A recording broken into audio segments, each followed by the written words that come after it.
Oh, awesome. Okay. Everyone's in. All right, sorry for the technical difficulties in the last session. We'll be live from 3:45 to 4:45, and we're gonna throw it to JB Gall with Omega Financial, but just wanted to introduce our speakers for this afternoon. You saw me in the last session in the recorded one. I'm Brian Hartzell, the Director of Chapter Services West, and we also have Jarrett Keaton, Field Secretary from the Midwest region with us.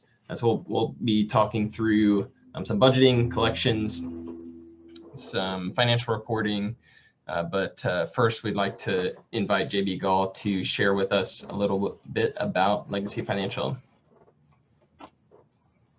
I think he's going to share his screen. So fix it.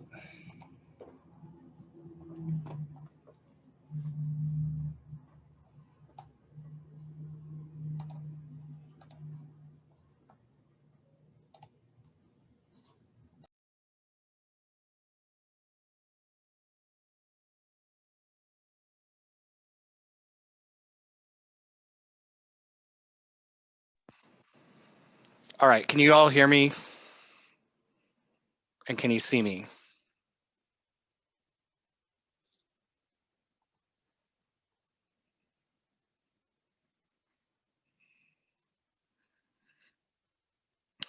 All right, so thanks guys and brothers for attending. I'm JB Gall. I am Director of Partner Development for OmegaFi, which is the parent company to LegFi, and I know some of you use Vault and File 990. So I'm going to talk first about taxes, and you'll cover this more in your session, but we have some resources that will help with that, okay? And the important thing about taxes is, if we can get the screen to go here, is there's a misconception that taxes, that chapters and colonies of the fraternity are tax exempt because they're charities, and that means they can solicit tax deductible donations from graduate brothers or parents. That's not the case. The Educational Foundation, which is one of the sponsors today, is a charity. Your college or university has a charity. Your high school may have a charity that people donate money for scholarships, but your chapter is not a charity. It's similar to the country club that your parents might belong to, or the Lions Club, or the Rotary Club that your parents might be members of. So it's very similar organization. So the thing that sets us apart is that nonprofits don't have to pay taxes on money they earn from its members. So that's why we have dues, because that's how we have to fund our operations, because that's where our tax-free money comes from, is dues. Every chapter colony has an employee identification number, which is EIN for short, which is basically the social security number for your business. If you don't know what that is, your bank account or your bank can tell you what that might be. All right, they're saying you're not seeing my right screen. So I'm not going to switch that right now because we only have a couple slides here. So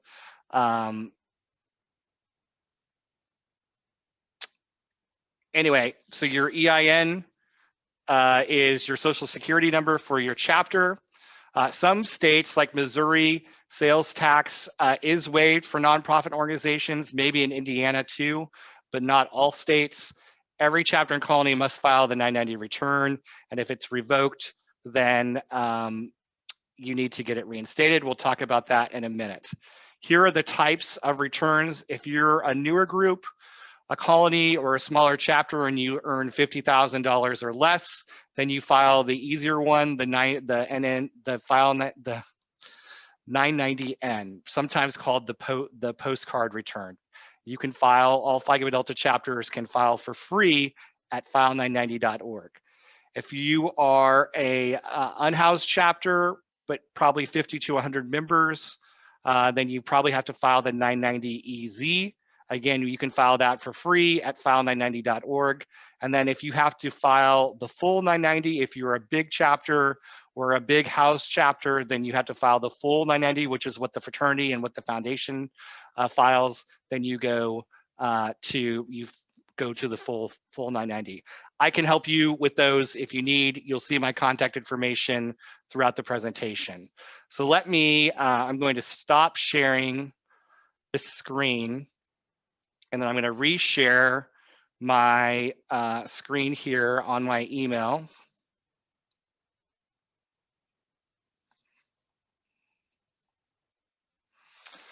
Okay, so what File 990 will do for you is when you are a treasurer, when it's time to file your taxes, you should get an email that looks like this. I'm going to use a Delta Sig chapter for an example right now. You'll get an email. All you have to do is click this link. It says complete tax filing. That takes you to a page on file990.org that is already filled out based on your information with the IRS. So again, if you have to file the 990N, this is how you file. You verify your EIN, your filing dates, your address. 2 questions. Has my chapter gone out of business? Obviously, no. Is my gross annual revenue at 50,000 or less? Yes. I hit next. Then I hit fill in this information for filing officer information. So that's you as treasurer, what you should put in there, okay? When I have all of this done, I hit proceed to payment. The fraternity pays all this for you. So it says, this is covered. Then I hit submit filing, and then I'm done. Okay, so that's your annual requirement that you have to do with the IRS every year. Now, again, if you have above $50,000 in revenue, you have to fill out a different form, which you can contact me directly on how we do that, okay? So that's our brief talk about taxes right now. So now I will go to, this is what LegFi looks like. I'm going to talk ahead of some of the things, the basic financial things that you will cover later in this session. But I am also facilitating at the IFC Academy today, so I have a very limited time frame for which I can talk to you all today, and I feel really bad about that because I usually get to spend the whole treasurer's track with you. But I didn't do a good job of introducing myself earlier. I am a Fiji from the University of Nebraska. I was chapter president there, and then I went to work for the fraternity as a field secretary, and then as director of chapter services, which Brian is in that role today. After that, I went to work for LegFi and then ultimately Omega Phi. So we work with the vast majority of fraternities on the national and international side of being their preferred or mandated dues provider, and then also 5 sororities. So Phi Gamma Delta has a partnership with LegFi. As you can see in the poll that we did earlier, about 70% of the chapters use LegFi for their platform, so that's what we're going to focus on today. If you use Vault and need extra help, I'm happy to do that offline. And if you are interested about using LegFi, then you can contact me as well, and we can get you signed up at the special rate for the fraternity. So there's 3 things that we need to focus on. We need to get money into the chapter. We need to have a plan to spend the money, and then we need to make sure that we're on our plan of spending the money in the right spot. So the first thing that we do is we have to invoice brothers to get them to pay their dues. And thankfully, Zach from Ball State is the treasurer for Beta Sigma right now. He is letting us use their chapter as our example that we'll use today. They do a very good job of using LegFi, so I like to use them as our example. So if I was Zach and I was going to bill my brothers for their spring dues, I just hit create new invoice. I would then decide who I want to bill. So if it's something that everyone pays, I can just hit add all. Or you can see he has very detailed groups here of people in special situations, people that live in the house, pledges, all of those types of things. So I'm just gonna keep it easy and hit add all. So now I'm gonna go and hit add charge, and I'm gonna say spring 2021 brother dues. And let's say that's gonna be $500. I'm going to put a good description here because this might go to the parents too, and they're going to want to say, what am I paying for? And this will avoid them calling or emailing you. And I'm going to say spring dues cover, in a normal situation, spring formal, recruitment, Parents' Day, intramurals, etc. Okay. I then decide which bank account I want this money to go into. So they have the chapter's bank account here. If my house corporation charge brothers rent, room and board differently, we could have the house corporation account here and that money could go directly to them. I then say, what from my budget should this money be classified as? So I'm going to hit, let's see, it should say dues somewhere here, house dues. So I want to bill it today. I want it to be due in a month. Then I have two options. If people pay early, so let's say if they pay within the next 7 days, I can say I'm going to give them $50 off. And then I can say if they pay late, so I'm going to go ahead over here to February 8th, and let's say I'm going to give them that whole week to pay. If they don't pay by the 12th, I'm going to charge them $50 more. So I can hit save charge. I can go down here and say spring dues. If you need a payment plan,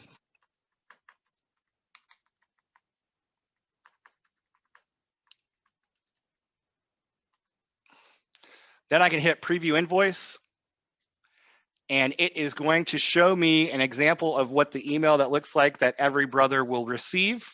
Again, his parents can receive this too, and if he got this and was ready to pay, he could click on that blue button and hit make a payment, and that money would be in your account right away, okay? So that's how we get money from our brothers. So going back to, I mentioned payment plan there.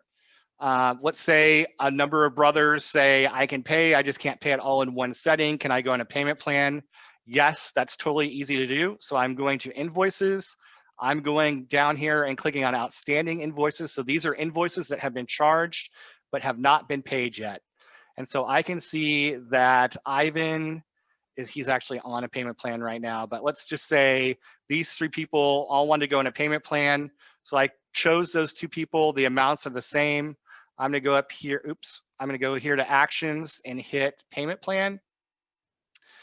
And so I can say I want them to pay $50 on payment 1 and $50 on payment 2. I can put the new billing date and the new due date in there and then hit create payment plan, and that automatically adjusts the payments and sends them all of the electronic reminders, okay?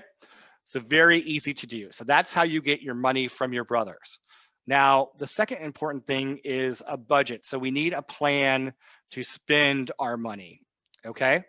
And so Lake5 makes that super easy for you. So if I go to the budget tab and then I go to manage categories, this is where I have basically my chart of accounts. So when I bring money in revenue, what should that be categorized as? So you can see alumni contributions, apparel, all of those different things. And then how do I spend my money? These could be all your committees, your officers, all the things that you spend money on. It comes with a basic list. You can add categories on your own to fit your budget, okay? So then I go back to the budget and I go to manage budget. And so then you'll see I basically have what becomes an electronic spreadsheet here. And so I can choose the time frame for which I want to build my budget.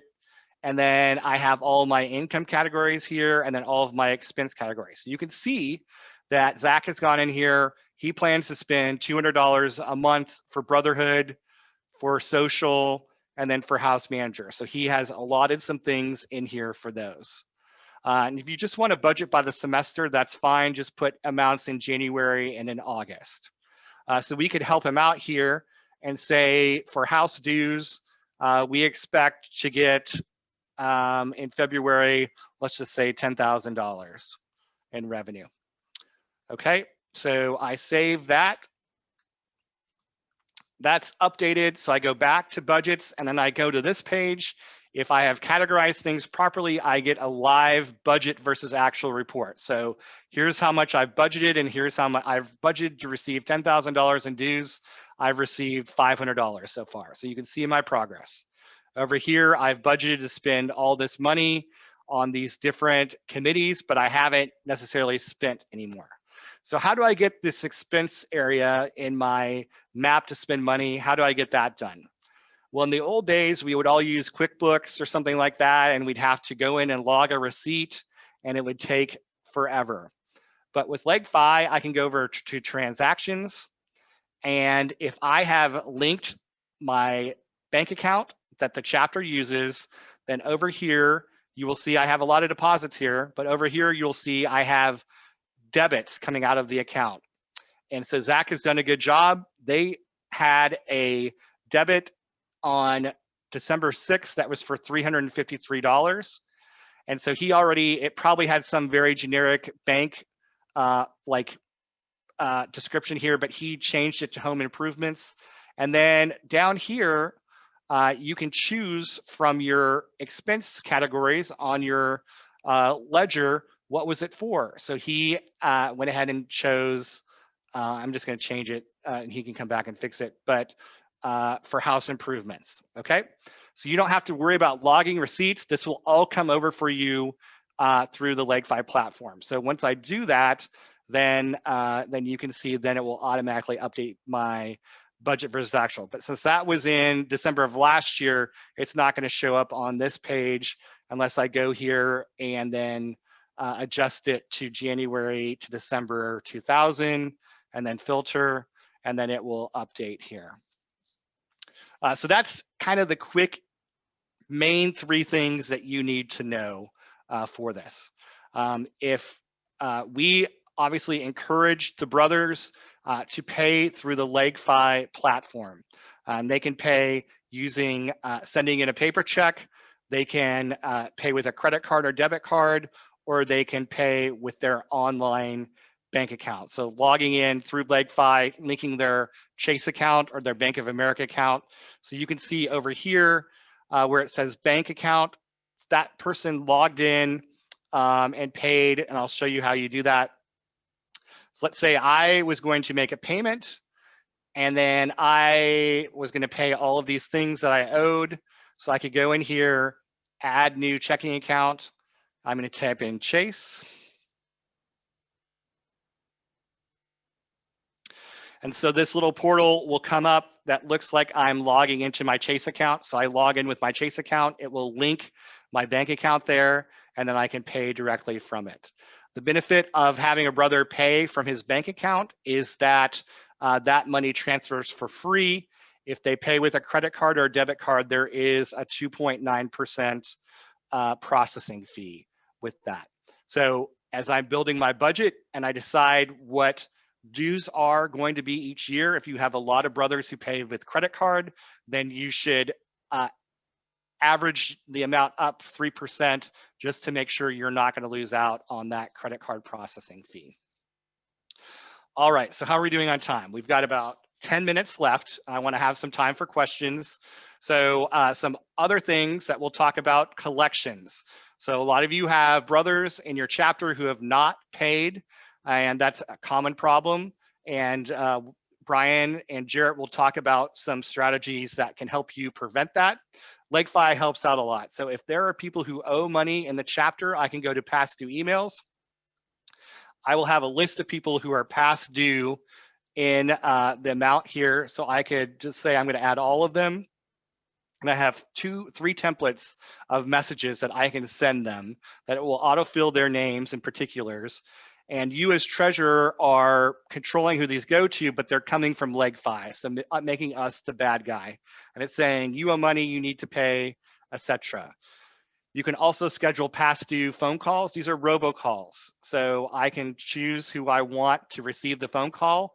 This is the script that's read.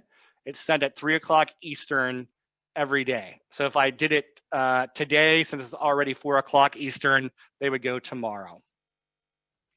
And then finally, if there is a person who you've contacted a lot, your predecessors contact a lot, he has not made progress on what he owes to the chapter, worst case scenario, we have a collection agency that you can facilitate sending them to the collection agency.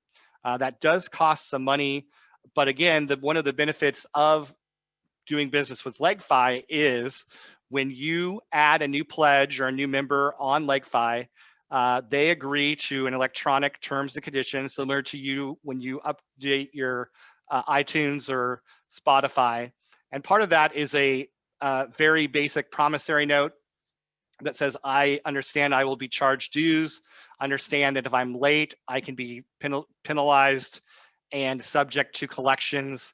And so if you do send someone to collections and they have logged into LegFi at least once, then that person will go to collections for the amount that they owe plus 35%. So if they owe $1,000, they'll go to collections for $1,350.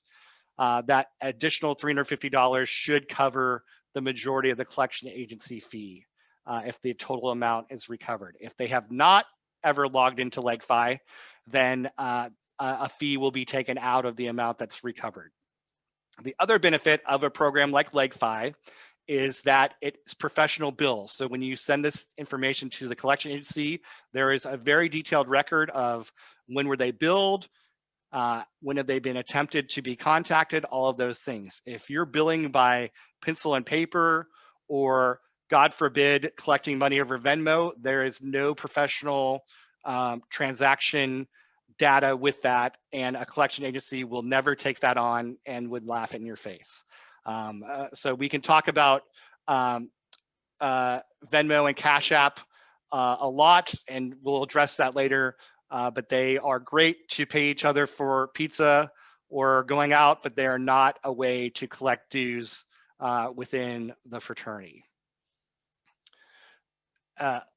Last things, under reports, if you, as a chapter, should be giving financial reports, you can do a great aging of accounts. You could post this in the bulletin board in the chapter or report on it at a chapter meeting.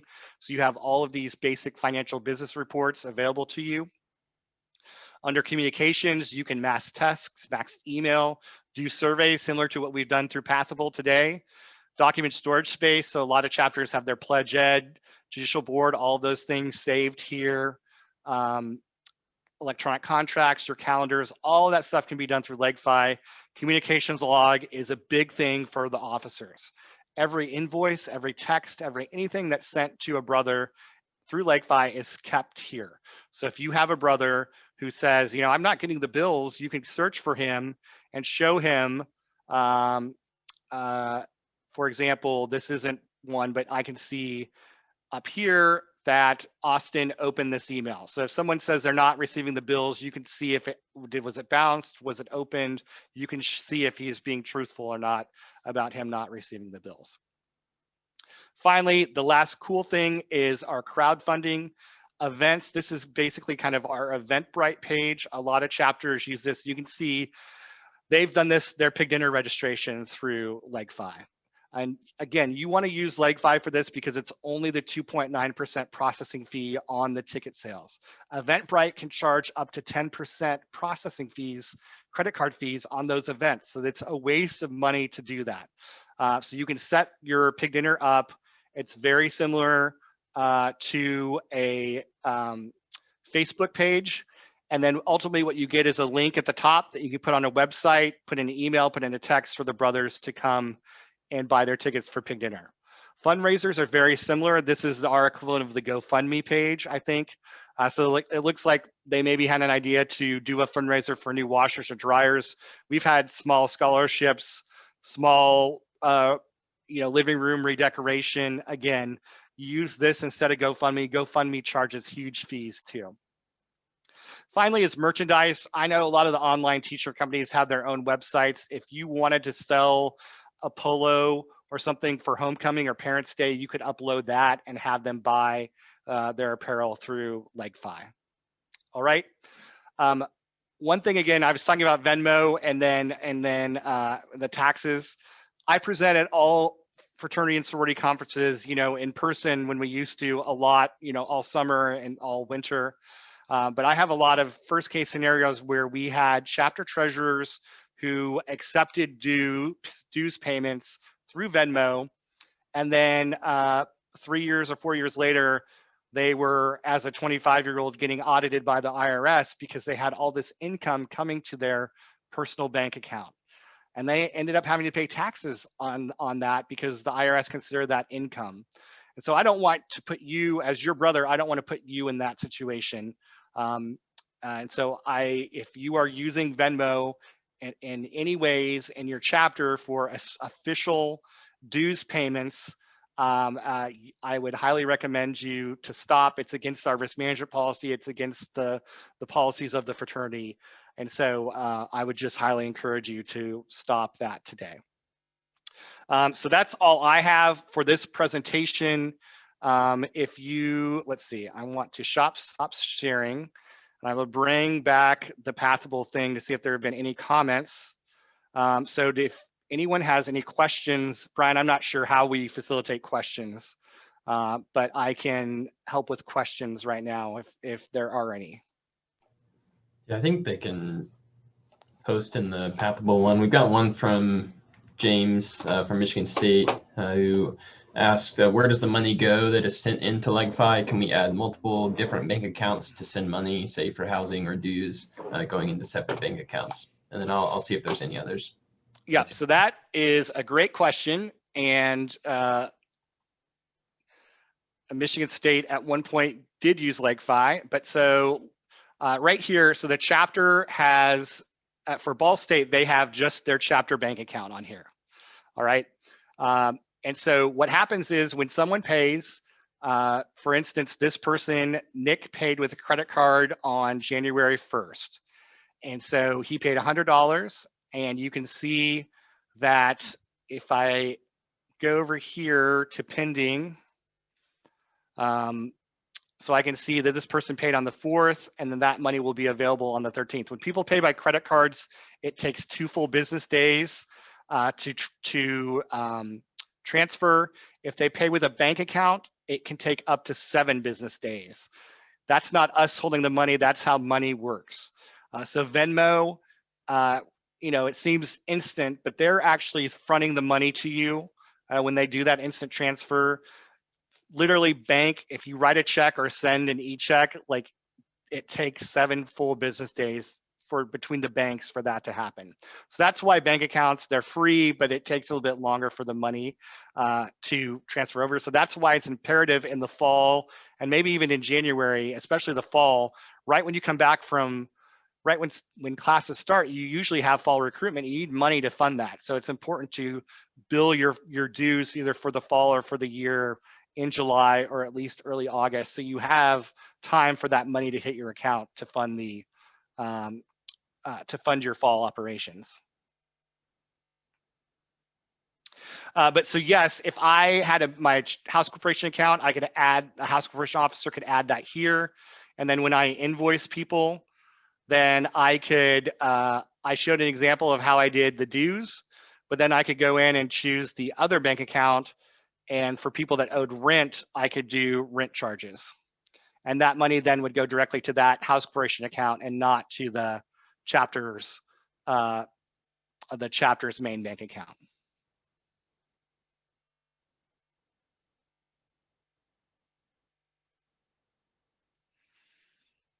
Brian, any other questions you can see?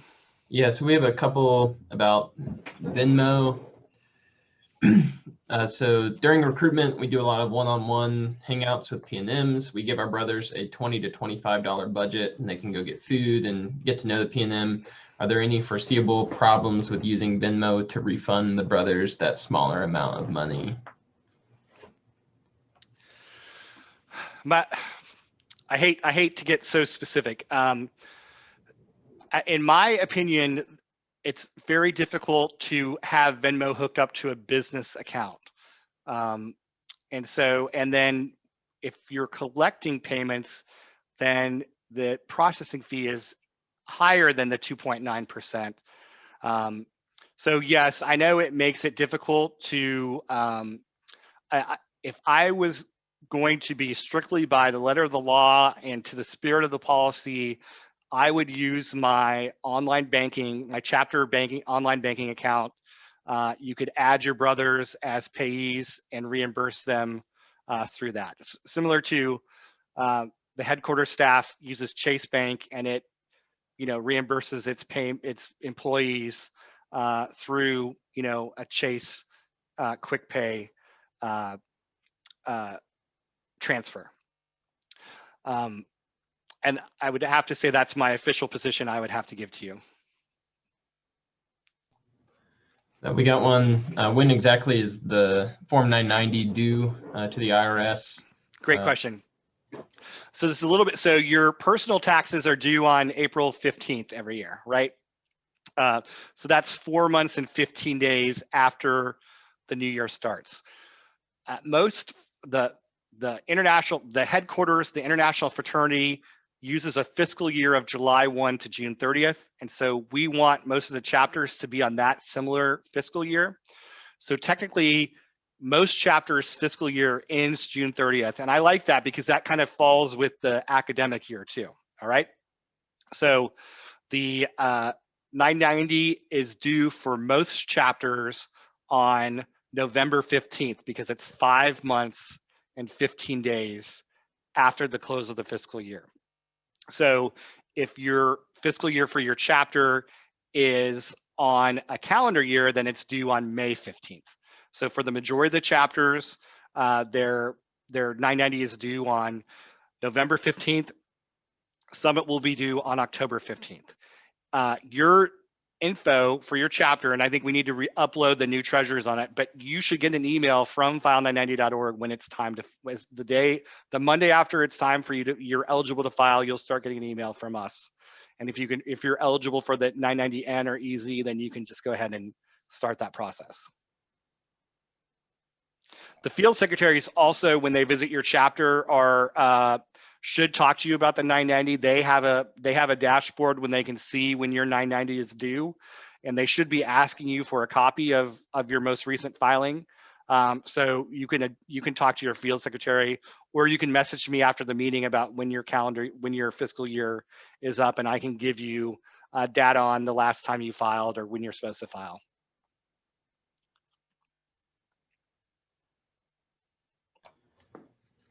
JB, we got a question on cost.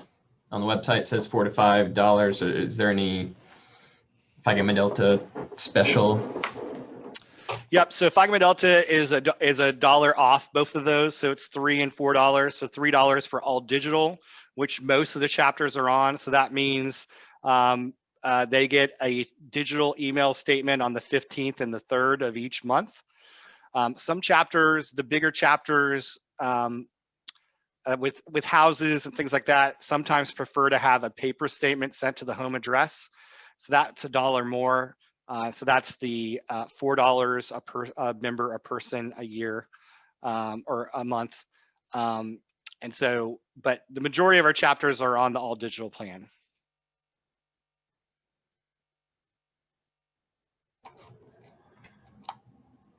Awesome. And if you were to sign up, you would get at least a month free trial.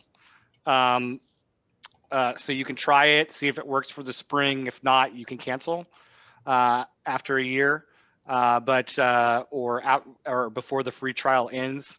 But we had about 5 chapters sign up at last Fiji Academy that are still using it. And again, so we have about 70% of the fraternity. Goal is to get the whole fraternity on, obviously.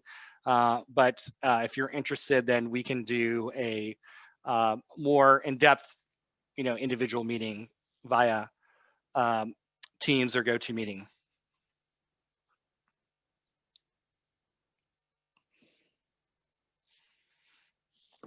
All right, and I actually think I have to go back to ISC Academy right now. So Brian, if there are any more questions that pop up, let me know, and I can reply to those via email. And I thank everyone for your time today. And if you have any questions, you can hit me up in the vendor area. I'll be around all day tomorrow too, or anytime you need via email or phone call. JB, I'm going to throw your email into the chat if that's cool. Perfect. Just jbgall@omegaphi.com. jgall. Oh, jgall. Okay. Yep. jgall@omegaphi.com. All right. I'm responding to your quick questions. If JB didn't answer it, feel free to ask it or send him an email. Thank you, JB, for your time. My pleasure. Good seeing you, brothers.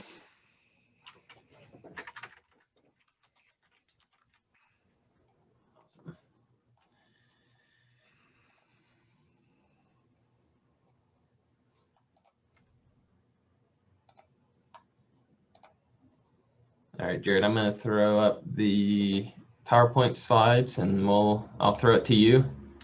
All right.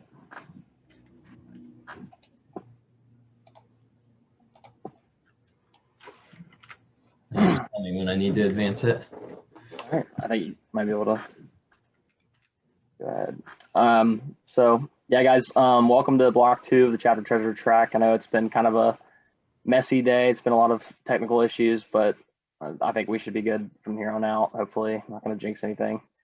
But I know Brian kind of introduced me earlier, but I am Jarrett Keaton. I'm a 2020 graduate from Mississippi State, the Sigma Mu chapter, and I am a first-year field sec for the Midwest region. Brian already kind of introduced himself earlier from talking for about an hour. So today we're kind of just going to open up the year for you guys, talk a little bit further about, how to set you guys up for some good success.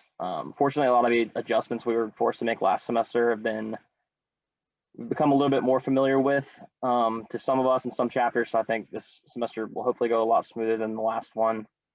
But we would like to give you guys a couple minutes here to just kind of write or type out some of the activities, responsibilities, qualities, traits, stuff like that, that will make you guys an effective treasurer under each of these categories right here. So if y'all want to just type out in the chat some of the things that you think fit under those, we'll be sure to see how those go. See what you guys know already.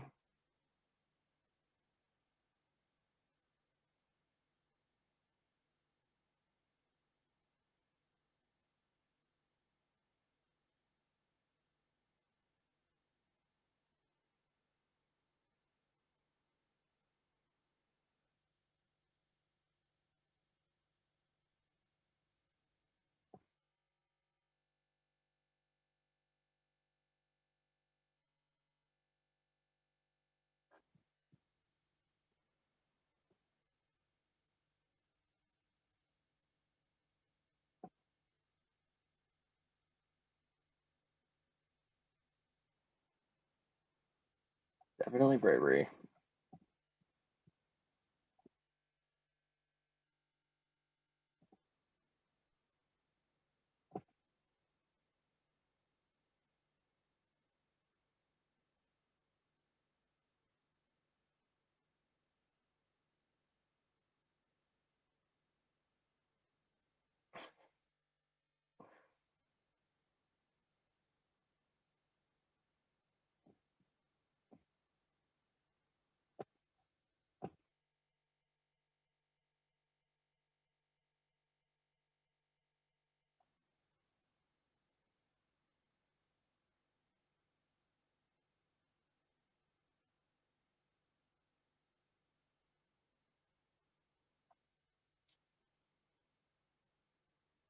All right, yeah, for the sake of time, we'll go ahead and just kind of read a little bit about it.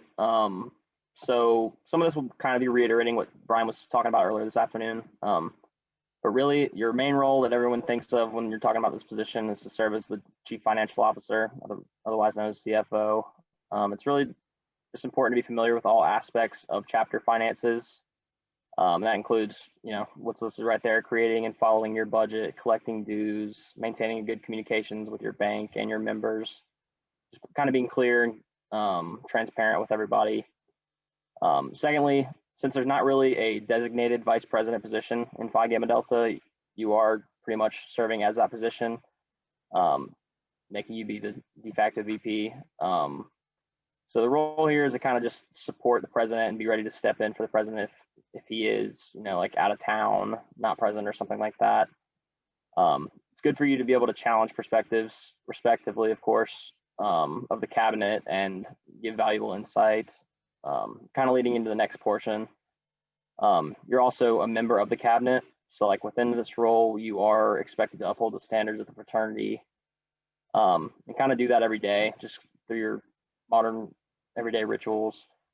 It's also important to communicate clearly and effectively with the committee chairman that you're overseeing. Most of the current day structures will kind of run through those through a lot of the documents that are provided on the website. But most importantly, leading by example, taking initiative, keeping people engaged is something that's very important to be a member of cabinet. But kind of along those same lines, you are just a general leader and a role model within the chapter. And that's whether you're loved for being a nice guy or hated for taking people's money. Fact remains true, like you're just a leader within the group.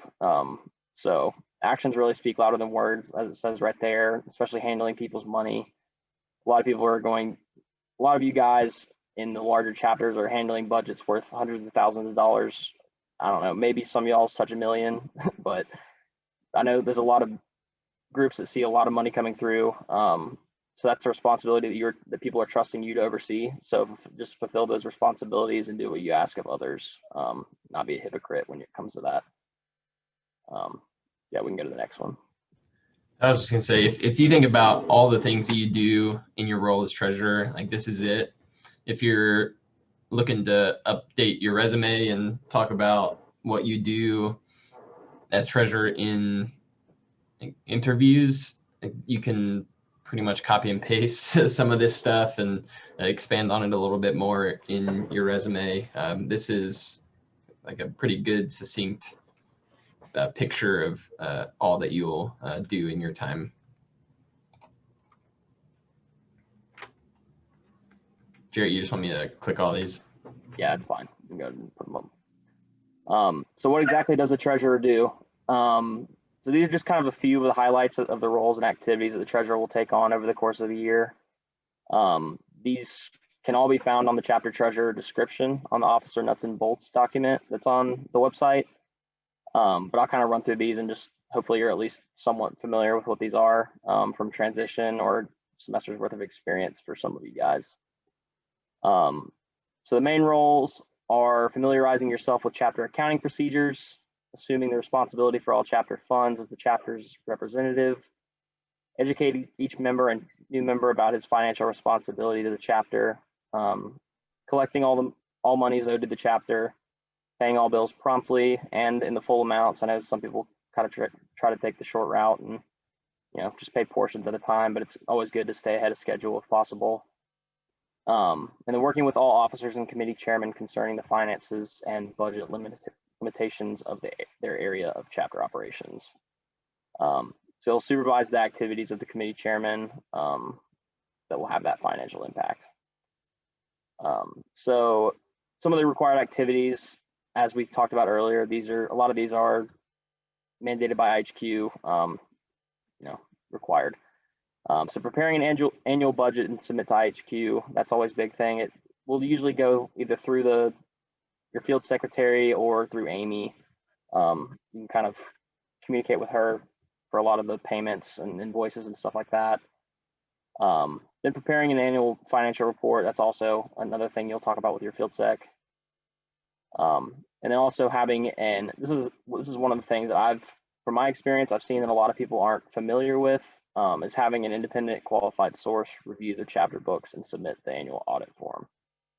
So all of these are on the mandatory forms and fees page of the treasurer manual. But also one thing that we've tried to outlay for people is to oversee a finance committee, as well as helping oversee social, house manager, fundraising, philanthropy, those types of groups within your chapter that are actually being allocated chapter funds. So it's always good for you to have a close hand with them. And then also that last portion, just creating a common bulletin board that can be in any type of format, whether it's like a Google document or some type of open forum to where people can be shown where their money's going, just being transparent with them. So this is actually a table that is a part of the field secretary's chapter reports. Those of you that have been elected since the fall semester back in August, you've probably either heard this from me or whoever the field sec is in your area. But you've definitely been asked about these at least once or twice, but it's very important to be familiar with the amount that you guys have in your bank accounts first and foremost. It's good to check this daily throughout the week, honestly, to just make it part of one of your daily rituals, just to make sure nothing's gone awry. Honestly, it's just good to see that everything's going swimmingly. So also it's good to have a feel for where your graduates and undergraduates stand in relation to what they owe. And if they are past due or current, who owes what for what, and how you can work together to get that payment in before taking that last resort option of submitting them to collections, like JB was just talking about. So there's always going to be some degree of fixed cost to IHQ, either your school or IFC, or even your housing corporation, which kind of incorporates those last 2 points. So it's kind of good to know what you owe to who and that kind of thing. So we can go to the next one. So here we're going to go a little bit more into finances, just kind of going into actually creating a budget. I know JB was talking about there's plenty of other options you can do if you guys have a long-standing tradition of using a good Excel document, like that works perfectly fine. But yeah, I think that'll be good, but we'll go into the next part. So as we know, in any business or organization, there are generally like a long list of ways you're bringing in money and things that you're spending money on. So here's kind of a sample list of some of the most common and expected items that you will utilize for bringing in income for your chapter, as well as some of the expenses that practically everyone cover financially. And you can put all on there, it's fine. So income, these are ways you're bringing money just through dues, donations from graduates and parents. That's usually big, and especially this year, you're trying to get money from graduates, and that's typically what pig dinners have turned into this year. If you're having a pig dinner, it's probably virtual and it's probably not a dinner. Kind of just use it as that type of opportunity. Just miscellaneous fees, fundraising, just things from the university, just earnings, rewards, awards, stuff like that. But expenses, we have insurance. All these are mandated from IHQ, just insurance, pledge fees, initiation fees, and then all those committee chairs where you're paying for, social events, which is usually the biggest one, recruitment, anything else that comes along out there. But the big question here is which are variable and which are fixed. And if you don't know those terms, it's good to know them. Being with handling finances, variables just meaning like it's kind of optional. The chapter chooses what it wants to pay and for how much. It can change.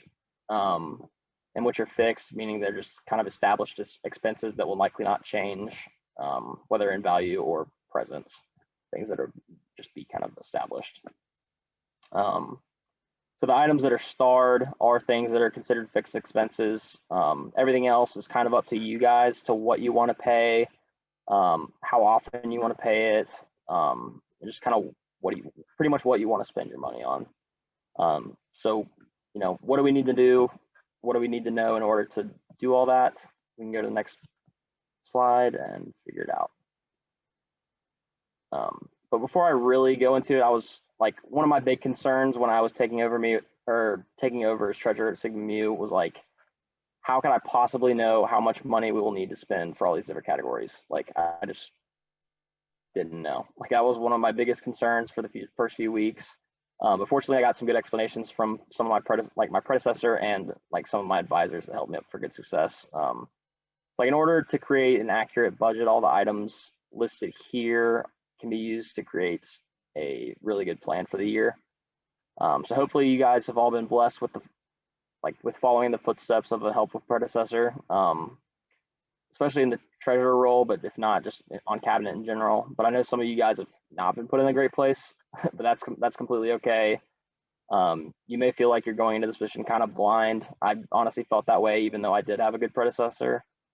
But you will be fine. You all have your field secretaries who are some of my best friends in the world, and I know they'll be able to help you guys for as long and as often as you need.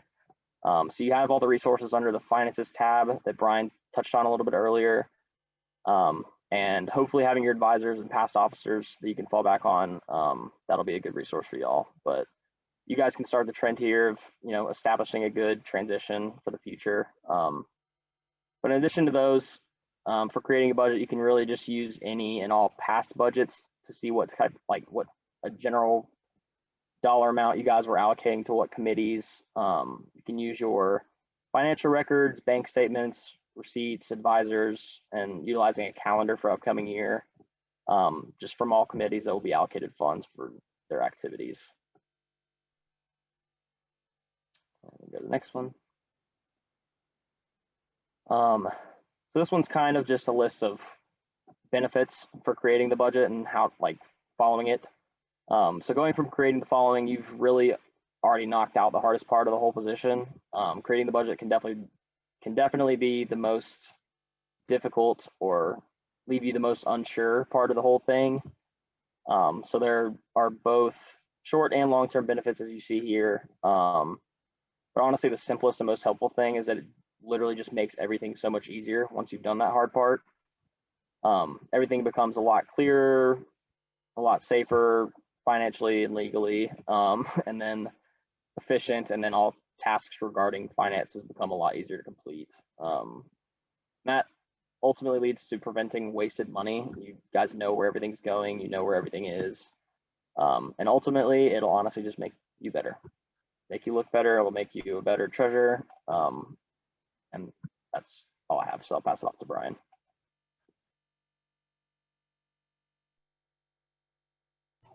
All right, sweet. Thanks, Jarrett. So I'm going to talk a little bit about the cycle of the budget, the accounts receivable and accounts payable. Accounts receivable is just the accounting term for what's owed to you. Accounts payable, accounting term for what you owe others. That dues cycle right there starts with dues being voted on and billed. So it's important to get everyone bought in on how much they want to pay for the experience. And if they have some sort of say in the amount that they pay, then they're more likely to agree to it and then follow through on it. I know that's been a big point of contention with COVID. It's like, hey, we're not doing anything. I don't want to pay for this experience. So as treasurer, you need to figure out what are those baseline expenses, those fixed expenses that we talked about that we need to make sure that we cover. And then, on top of that, are there any membership experience opportunities that we can provide, whether virtual or small in-person gatherings, and so that you can build that into the proposed budget when you go to the chapter to vote on dues. So you vote on the dues, you build them out, brothers pay them, which brings in cash liquidity for the chapter. You pay those fixed expenses first, make sure that those bills are paid. Brotherhood starts when those bills are paid, and then you can focus the rest of that money on the membership experience, which leads into people wanting to join because you're having such a great membership experience, which leads to growth, and then the due cycle continues. And then with account payable, this goes back to those numbers you always want to know is how much is in the bank and how much do we have outstanding, so that we just know if we're going to be able to pay it or not. So next level treasurer tracking would be to have committees do their own budgets. That would make your job a lot easier. It also helps committee chairs become more marketable in the job world, being able to say, hey, I've managed an X amount, $500 budget for the scholarship committee that I managed. At the beginning of the semester, have committees, their chairman submit a request. Here's how much I want to spend. Here are the things that I want to spend it on. And then you as the treasurer can work with all of the committee chairs and figure out what a reasonable amount is to allocate for their committees. And then throughout the semester, they should be keeping track every time that they spend something that gets deducted from their budget. And that way they know not to go over. And there's some of the short-term benefits, some of the longer-term benefits that you all can see. And then there's just an example budget here. And these PowerPoint slides will be available afterwards. So I know we're going quickly, but you'll be able to have access to these. When you're creating a collection system, so this function right here is behavior is a function of the people and their environment. And a lot of people put the emphasis on the person, like why can't this person change, where really a system, an environment, a culture is much stronger than any individual person. So really creating a system of dues collection is way more important than like nagging brothers, or like being the the hard treasurer that gets people to pay. So make sure that you've thought out through your system, and then make sure you follow the system. And on the next slide, here are some examples of what you can do. So what you're trying to do is make the desirable behavior, so brothers paying their dues, you want to make the desirable behavior easier and more desirable, and then you want to make that undesirable behavior, not paying dues, much harder and more undesirable. So here's some example ways that you can do that to make it easier, be available, communicate, empathize with brothers if they have certain financial situations, do online payments, Square, that LegFi makes it a lot easier, create payment plans if brothers can't pay it all up front and you need to work throughout the semester to pay off dues. So make it easier for them to pay it, make it more desirable. So incentives, some chapters do an early payment plan. So if you pay your dues in full before August 15th or whatever, then you get 10% off, which encourages the brothers to pay earlier, and they get a little bit early discount. Add some privileges. If you pay by this date, you can do X amount of thing, or you can have access to an exclusive event for brothers who have paid ahead of time. Recognition, think group recognition. So recognizing brothers in by name in a chapter meeting or in front of the group, saying, hey, thanks for paying your dues on time. We all like to receive recognition and be thanked for doing the right thing. And then remove any undesirable duties. So if there's house chores or parts of events that brothers don't like to do, you can remove those for brothers that have paid their dues. And then to make that undesirable behavior a little bit harder, communicate with the parents. With LegFi, you can have an option to send emails and communication to the parents and have them receive the billing statements as well, and to put pressure on brothers to make sure that they pay it. Having brothers initiate the payment plans, having constant communication, utilizing the social networks. So if you know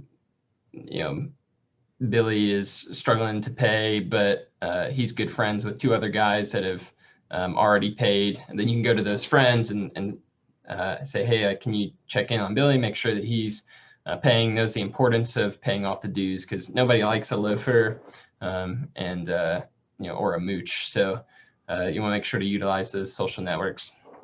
And then making the undesirable behavior more undesirable. So penalties and late fees, fines, so that brothers will want to avoid that. If they don't pay, then they get some extra responsibilities and then get privileges withdrawn. So they can't play intramurals, or they can't go to social events or brotherhood events. They can't